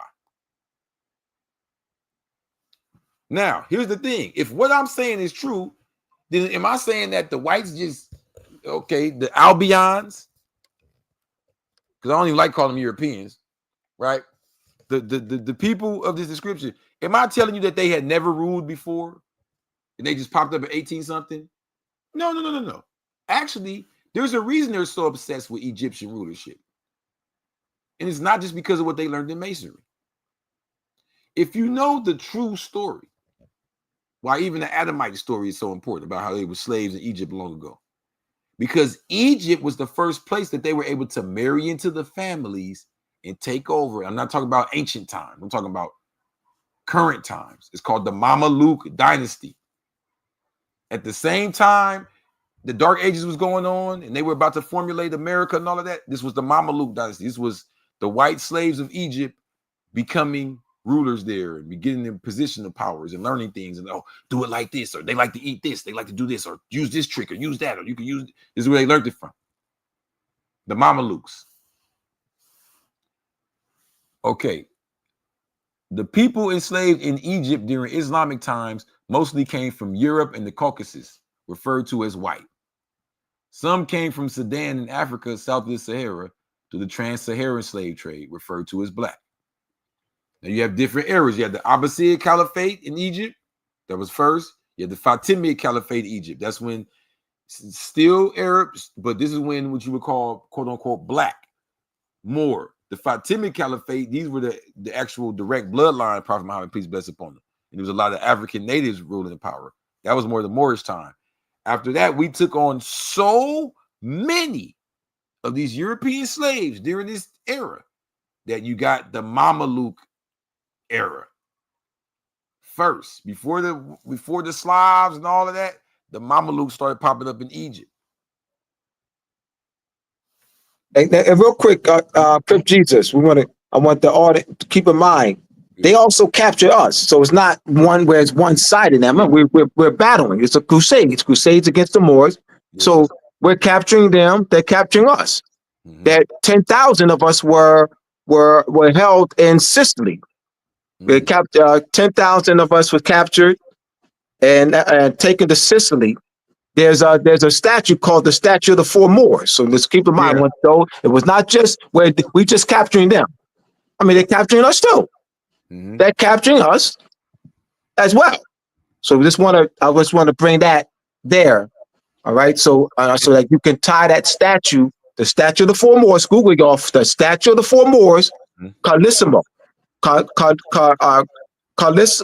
Cosmic, the first, Carlissimo the first. He's Yeah. at the top of the Fernando, the Cosmic, the first is at the top of the statue, and we're bounded in chains. Yeah. They look like me. Bounded in chains. Statue of the Four Moors Mm. in Sicily, not Lamerno, Mm. Lamerno's Italy. Okay. So they would have you believe that in the past century, it was like this, these world wars were all about just, European on European. But what you'll notice in both those world wars is the suppression of Islam. Islam is like this third world weird thing now, right? But prior to those wars, even during all those captivities and all that conflict, Islam was still the head, still the leader. Even when the Christians would beef with us, they still have to come bow down to certain sheiks and sultans and get certain information. It just was what it was. And you can see this in our own history here. Even when Napoleon, who was teamed up with Jefferson, went into Egypt, he went into Egypt and changed his name to Ali Bonaparte. And start talking about Muhammad this and Muhammad that and Muhammad this. So even when we see them damn Muslims did this and that to us, no, stop falling for that trick. That's the difference between the Muslim and the Muslim. They infiltrated Islam in order to trick us like this, right? And you can see here records of the praise that Napoleon gave to Prophet Muhammad, peace be upon him, and the Moorish culture, and using it to infiltrate us. You can't beat us, join us. Same thing they did with Christianity. So this is Thomas Jefferson's Quran. Remember, Thomas Jefferson is the one that kicked off the Barbary Wars. Right? So they always infiltrated and they always secretly studied and upheld what we had in order to get us. So this is why it's dangerous with letting them into hip-hop, letting them into our studies, letting them into, it's nothing wrong with studying them, going to them, like you said, take the Moors and Masonry to them. But when you downplay your own information and make theirs the end all be all, you don't even look to see what's really going on, because you'll find a lot of this out through Arab information that Napoleon was over there claiming he took a shahada, and Jefferson was over here reading the Quran, and secretly he's Ibn Khaldun. Ibn Khaldun, one of the leading scholar in the 1200. Ibn Khaldun. So let me just give some background about Jefferson. Now, when Jefferson was Secretary of State or Minister of Foreign Affairs under Washington's administration, Jefferson wanted to go to war. Mhm. Because now Washington wanted to continue the 300-year customary practice of paying us tribute. So the 300-year European customary practice of paying us annual tribute. So Washington wanted to maintain that. So when Thomas Jefferson became president in 1801, he went to war. Now, Karamali the day of Algiers, in the treaty, Thomas Jefferson was to pay the annual tribute. Remember the treaty between the Day of Algiers and the United States, 1796, where the United States was to pay us annual tribute, 50,000 a year. And now Karamali wanted to an increase. Yeah, he wanted to make it 100 bands. Yeah, he wanted an increase. Now Thomas Jefferson, when he became president in 1801, he's like, oh no, we're going to war.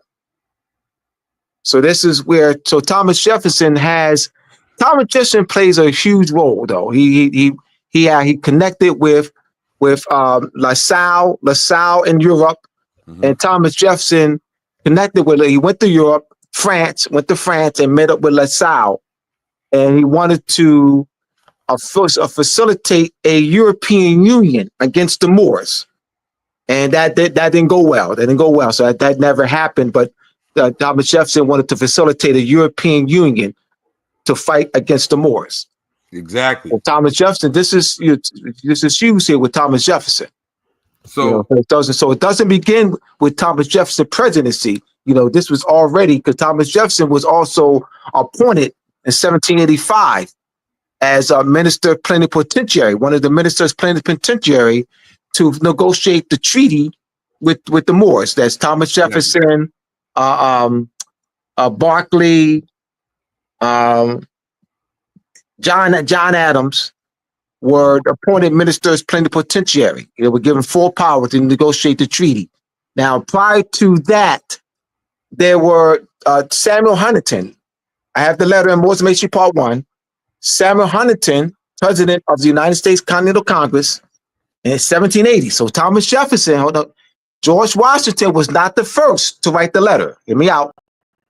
George Washington was not the first president to write a letter. Samuel Huntington, 1780, wrote a letter to Muhammad ibn Abdullah to negotiate a treaty of peace, of amity and commerce. It's in Moorish Initiation Part 1, the letter. Facts. I've done my homework, my brothers and sisters. I've done my homework. So just to back up what he's saying twice, I'm gonna go to Blue Bible, page 76. So if you go to Blue Bible, like I said, we got the index. You look up the brother Yusuf Karnali in the back. It'll tell you page 48 and page 76. So on page 76, it says, in 1777, the United States became official under Sultan Muhammad III. After Sultan Muhammad III granted the pilgrims access to Africa's rich coast. That access came with a heavy price. In 1801, U.S. President Jefferson refused to pay the Pasha ruler, Yusuf Karnali of Tripoli. This was all part of a never-ending struggle between the devil and Allah. Now let's go to Professor Google. Oh, it's Tripoli. I say it's Tripoli. Correction. I said Algiers. Tripoli. Okay. Thank you for President Thomas Jefferson. His treaties included the tributes or protection money to keep the pirates from attacking their ships. The First Barbary War began when President Thomas Jefferson refused to pay the tribute associated with the Barbary State treaties. Okay. And this is coming from, hold on, because study.com, Barbary Pirates in the First Barbary War, overview and aftermath. Yeah, so everything he's saying is right and exact, documented. You can look it up. The question is, or do we want to look it up? Are we willing to deal with this reality? Or are we so comfortable with the narrative of being the victims that now we're riding that? That's the question. Are we comfortable with where we have landed?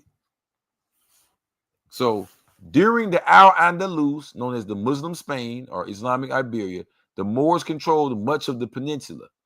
They imported white Christian slaves from the 8th century until the end of the Reconquista in the late 15th century. The slaves were exported from the Christian section of Spain as well as Eastern Europe. These were Slavs, sparking significant reaction from many in Christian Spain and many Christians still living in the Muslim Spain. The Muslims followed the same technique as Romans to capture slaves, seeking cities to ally with them.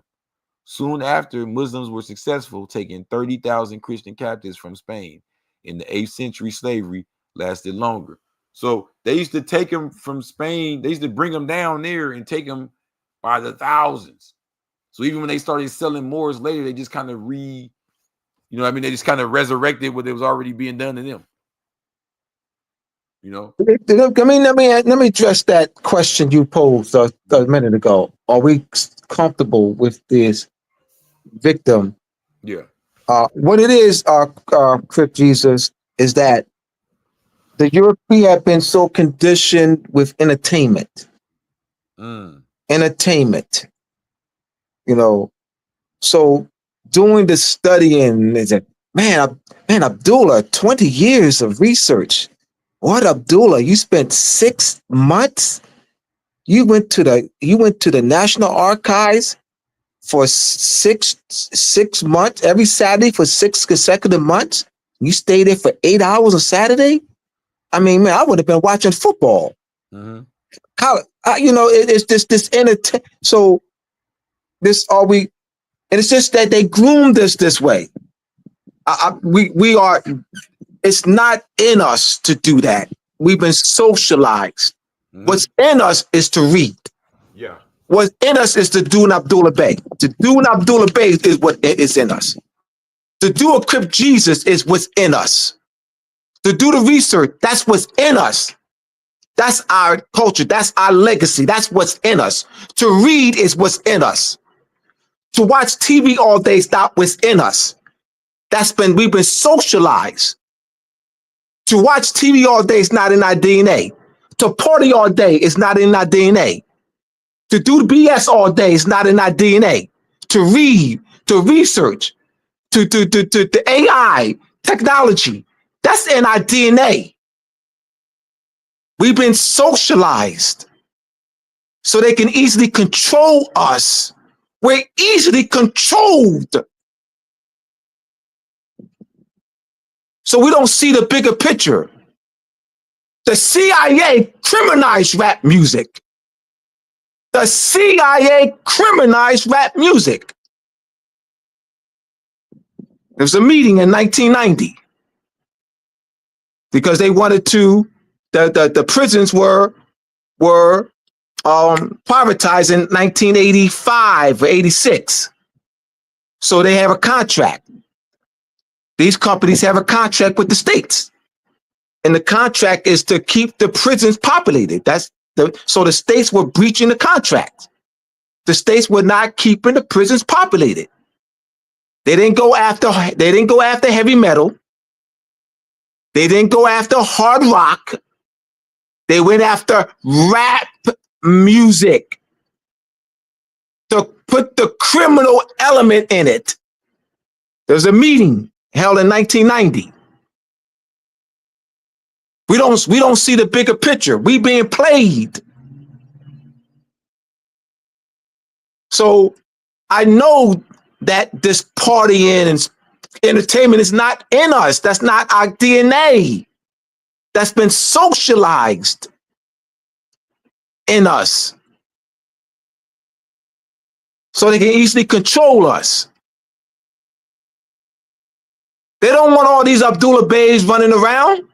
They don't want all these Crip Jesus running around, King Beys running around. Quasi and Abundance Child. They don't want a bunch of Abundance Childs running around.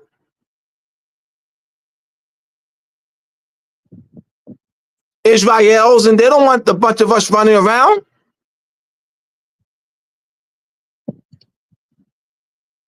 So that got to keep us entertained. Yeah. You know what I mean? Sports and entertainment. Living a life, so they can easily control us. Facts. And men lie, women lie, numbers don't lie. The way we know the turning tide was July 3rd, 1815 is because every treaty and contract we have prior to this, the Slavic, Caucasian, white, whatever he calls himself, is paying us tribute to even exist amongst us. Right? Everything we see before this. This is when we finally see things change. The Second Barbary War ended with the U.S. trading 500 captives for 10 and $10,000. People, I'm saying, the U.S. was able to take hold of 500 captives of Moors and trade them for just 10 people and $10,000. Right? Now we paid them for the first time. See what I'm saying? So July 3rd, 1815 represents when things changed. But here's the funny thing about that. That still kept, slavery still kept going though. This is what's funny about it. This was just about the Barbary slave trade. That's why you gotta look at Barbary slave trade. This is how they hide our history.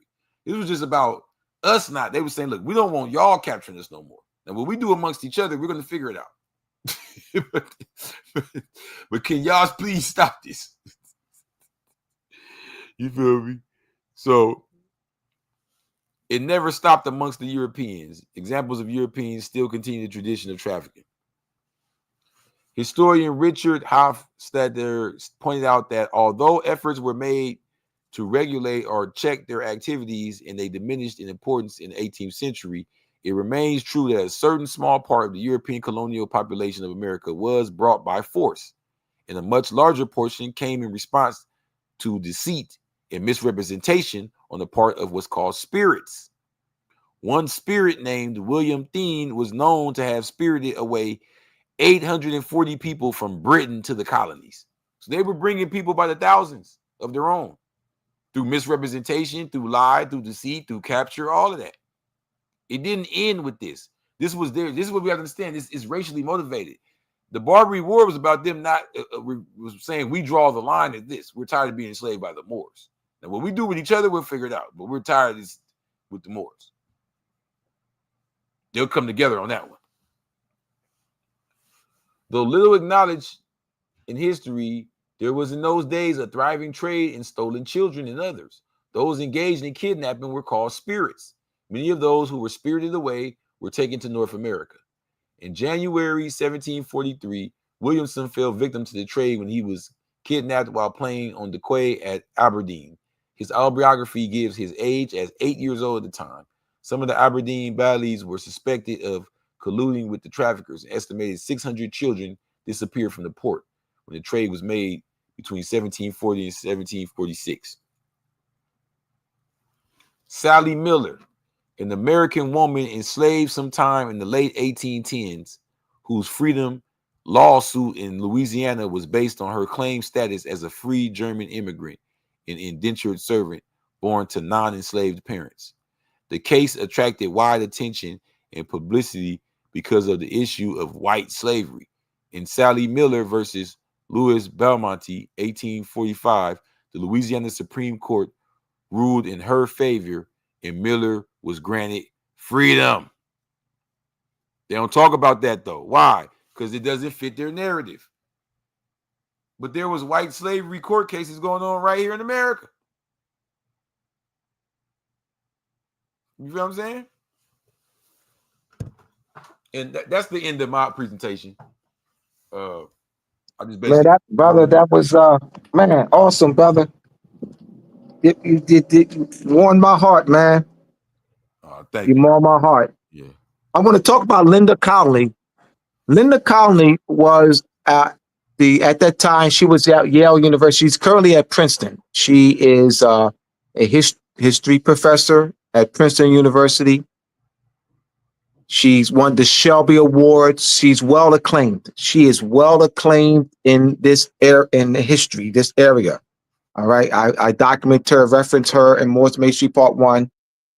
While she was at Yale, she was working on research, the dealing with the Moorish captivity, Moorish power, and she chronicles 10,000 British were captured by the Moors. Linda Connolly's she's known for writing narratives, what they call quote unquote slave narratives. Like you have they call quote unquote slave narratives. When you hear when the general public, That means that includes you Albions and us, millions of us. They hear slave narrative.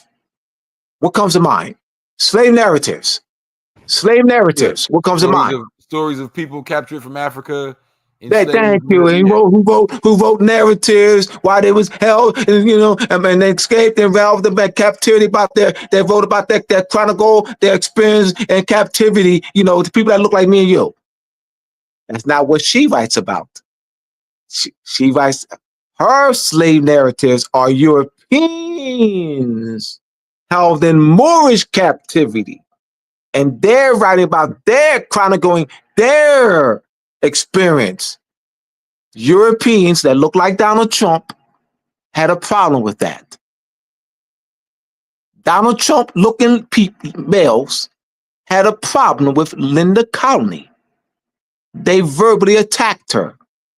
She's at Yale University.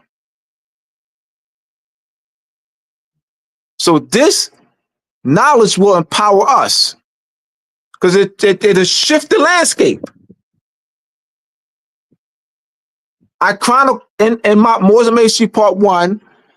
I came across an article, and I document it in Moorish Initiation Part 1, where this the grandson is talking to his grandfather about his grandfather is his grandson. Grandfather's talking to the grandson about whites being held and being held in slavery. So the grandson's like, what? Nah, whites were slaves? Like he could, so you have Europeans will be just as stunned, baffled as our people would be. Why is that? Because why would they be so? I'm gonna tell you why. Because from my experience, even the people who are open-minded and can see them being slaves, they can't see us being masters. There you go. Like that. Where they draw the line at. All right. So if we had, those who like Donald Trump enslaving those who like Donald Trump, then they can accept that. Even if it was Genghis Khan, it just can't see it being us.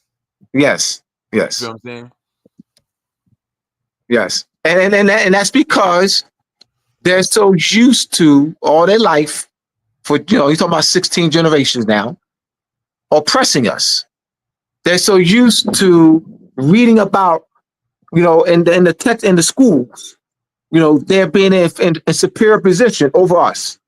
Every time we talk about if there's a discussion about us and them, they're always in a superior. They're either hosing us down, sicking dogs on us. We're begging them. We're marching, protesting against them about their oppressing us. It's all that. The whole scenario is so or is them apologizing for just being so better than us. Oh, we're sorry that we did you like. Oh, we're sorry we whooped your. Oh, we're sorry we enslaved you. Oh, we're sorry we just crushed you for thousands of years. Oh, we're sorry we were the Romans. Oh, we're sorry we were the Greeks. But we're coming to reveal it before me and you leave this earth. Even if they don't agree, we're gonna leave proof. And all that's a lie. All of it. Because in my Black Indian Wars, I don't just talk about the Indians of here. I say, look in Europe, we're the Indians of Europe. All that Roman, Greek. Look at the first, not the later people. Look at the rulers that they're first rulers. Etruscans, Minoans, Etruscans. You feel me? Yeah. So, but I actually got a, but I'm glad we got the. You feel me? I got a jet, but all right, keep it going for the thing. But man, I thank you so much. I'm glad it went perfect. Before you jet, put your information back up there. Okay. Or put your information in the chat before you jet. Okay. But about how to get your book. To say it again, my name is Googleable, y'all. So you can just look me up, come to my pages or whatever. You can get to it there. I got a website, theblackiluminati.com. Also, I'm a firm believer. The same way they playing with our minds with this information, they're playing with our minds with this technology, y'all. So I've noticed that a lot of people, the further we get in technology, you hear people complain about not hearing from their family, not seeing each other. So let's reach out to each other. So that's why I leave my number out here. I'm not poor. I got more than one number, so don't feel like you're gonna bother me. Just hit this the number for this reason. People, I didn't want to bother you. No, call it 213-667-1094. Text, call, whatever. We got products like this, like the shirt I'm wearing. You know, we try to get the symbolism out there. You know what I mean? So, we got merch, we got books, we have access to products. If you're trying to get even just into the lifestyle, you're trying to get your sage and what type of toothpaste do I need? What type of lotion shop you don't have the chemicals? Tap in with us. I'm connected. We got the real brick and mortar temple right here under grand governess Cynthia Smith L. So we good. So tap in with me, y'all. Crib Jesus, look me up, and I got a new album coming July 11th. Me and Killer Priest, Blue Tang, like Wu Tang, but Blue Tang. We're gonna Blue Tang. Yeah, I've been seeing that. Yeah. You feel me? Yeah. All right, thank you, brother. Appreciate you, man. Thank you for answering the bell, brother. Answering the bell. Thank you. Yep. Appreciate you. So please hit that like button. Subscribe if you haven't done so already. We got 14 minutes. I'm gonna rock with y'all for another 14 minutes. Just a reminder, I have Seer Tears tomorrow. You'll see me tomorrow. I know you used to see me just on Mondays, but we scheduled it, and it was an opening for 9 o'clock for tomorrow. So I want to thank Hank for making that available, making tomorrow available for me. And Crip Jesus, Seer Tears has been rescheduled for tomorrow at 9 p.m. Eastern Standard Time, 8 p.m. Central Time, and 6 p.m. Pacific Time. All right. Once again, what's been look me up. My website, mooresandmainstreet.org. Support my book, Moors and Masonry Part 1, Moors and Masonry Part 2, How Our Venus and Moon Rule, Etymology and Vocabulary, Etymology and Vocabulary Supplementary 1, the Masonic Compass Square and the Connection to Timekeeping. Go to mooresandmasonry.org. I'm going to read this quote again by Robert Davis. The enslavement of Europeans doesn't fit the general theme of European world conquest and colonization that is central to scholarship on the early modern era. Robert Davis, professor of Italian Renaissance history, Ohio State University. I'm going to show the picture again. This picture was drawn by Brother Atif. I commissioned Brother Atif to draw this picture for me. And back in 2009 was when I commissioned Brother Atif to draw this picture for Moors and Masonry Part 1, the back cover. That was 2009. So this picture, so I mean 29, what's that? Wow, 16 years ago. 16 years ago. So this is how long I've been at this. Check out the other videos that we've had on Moors and Masonry, as well as other platforms. So let me go to Crip Jesus did a wonderful job, because I was I had my different sections already marked off, but he was doing such an excellent job, and I need that. I need that support, though. I need others to step up, to assist in putting out the information. So it was excellent. Let me read here. If this is Moors and Masonry, this is the introduction. This is Roman numeral 2029. Dr. Matar, English captives from Moorish captivity from the reign of Queen Elizabeth I to King George II. Quote, Britons began their seaborne trade in the Mediterranean basin and the East Atlantic during the reign of Queen Elizabeth, and repeatedly found themselves, merchants and sailors alike, clashing with Turks and Moors. At the end of the 16th century, numerous Britons were taken captives in regions extending from the Ottoman Levant, and the North African regencies of Morocco, all the way to Atlantic, Larache, Arish, Agadir. Half of a century later, 1640, there were thousands of captives in Algiers and Sal, according to an act of parliament. According to an act of parliament. They didn't say he didn't read blacks, Moors. All right, continuing. Dr. Matar, also, who has also written Islam in Britain, 1558, 1685. Turks, Moors, and Englishmen in the Age of Discovery, and the British, Britain and Barbary, 1589, 1689.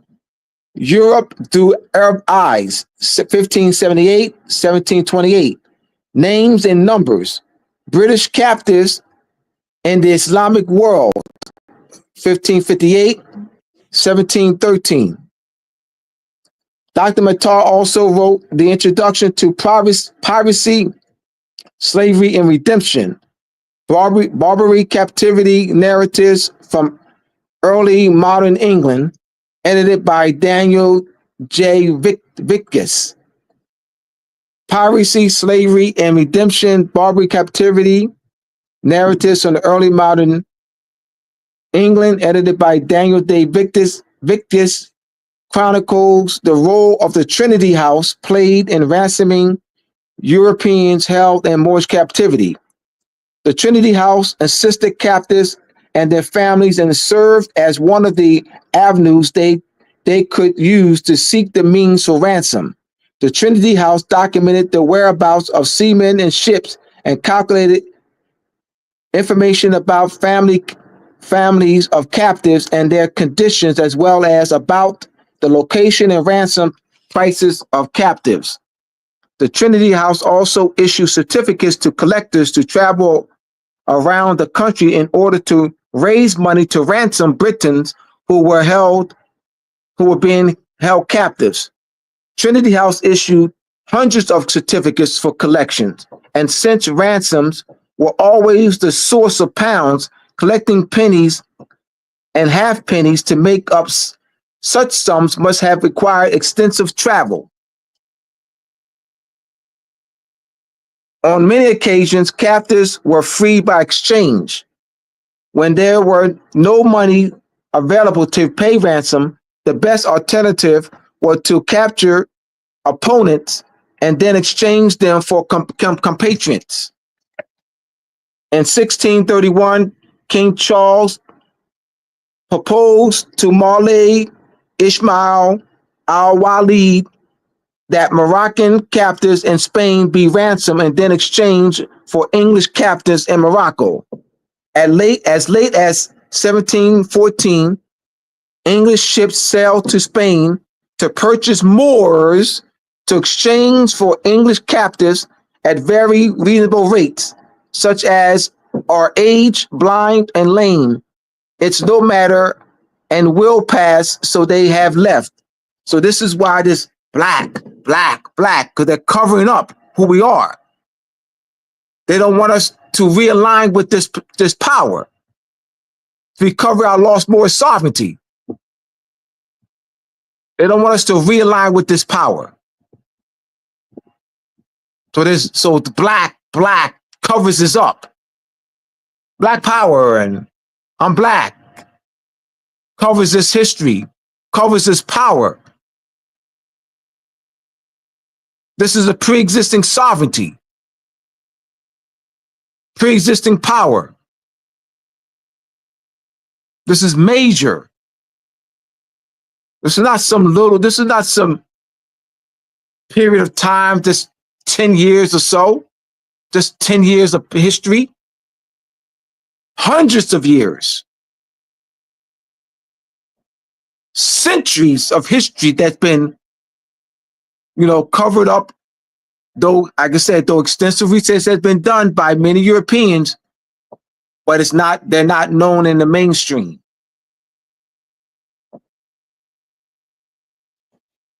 So I was reading from Moors and Masonry Part 1. Those who have it, you really get back into it. If those who have it and you don't have it, and get it for a friend, go to moorsandmasonry.org, moorsandmasonry.org. And I want to thank those who have purchased the book and who supported me over the years. And so just a reminder, I will have Duke of Tears on tomorrow. I will post that link after I get off. I will post that link for tomorrow. I do have the link for tomorrow. The YouTube link is available. And I didn't want to share it so soon because I didn't want people to get confused with today's link and tomorrow's link. So I'm going to post that as soon as I get off. In 5 minutes, I will post that link on my Facebook page and just start sharing that. All right, for tomorrow.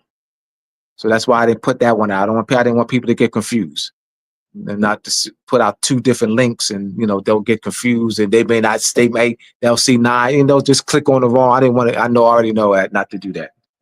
All right. All right. So once again, hit that subscribe button if you haven't done so. Hit the like button. Share the recording. Let people know. I want to also again thank Crip Jesus for answering the bell. I was able to Duke of Tears let me know earlier this afternoon that he would have to reschedule, and I was able to have enough time to reach out to Crip Jesus to bring him on. He answered the bell. He was on 2 weeks ago. We did check out what we did, and it's actually now titled the Ancient Christianity. It was done 2 weeks ago on this platform, Ancient Christianity. So check us out. That was really good. He answered the bell then. Next week on Moorish Monday, this has been rescheduled. Dr. Powerton, who is a Shriner, a Master Mason, he will be doing a book review on my book, The Masonic Compass Square and the Connection to Measurement and Timekeeping. Next week on Moorish Monday, a book review by Dr. Powerton on my book, Masonic Compass Square and the Connection to Measurement and Timekeeping. So once again, see y'all tomorrow night at 9 p.m. Eastern Standard Time with a Seer Duke of Tears. All right, so it's 9 p.m. Eastern Standard Time, 8 p.m. Central Time, and 6 p.m. Pacific Time. See y'all tomorrow night. Peace, everyone. Thanks again, Brother Hank. I greatly appreciate you, brother. Peace, everyone.